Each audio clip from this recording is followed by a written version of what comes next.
everyone, it's Marky. I just wanted to tell you my favorite things about this Vital Proteins Beauty Collagen, and it would have to be the taste and how easily it mixes. So I am just going to show you. I put 2 scoops into a cup like this. So it is in there, and then you just add 8 ounces of your preferred liquid.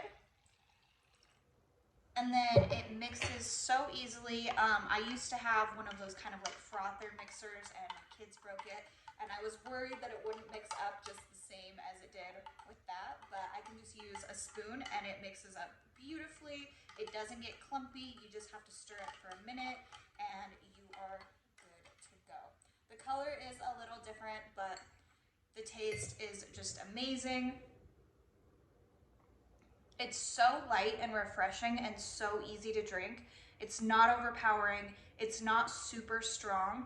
It just has that really light aromatic hibiscus flavor, and I absolutely love it. It's great to put in smoothies too. It just gives it that little bit of hibiscus flavor. Perfect in water. It would be great in tea. I haven't tried it, but I just think it's great, and I think it was a perfect little morning routine. So I hope this is helpful. Thank you.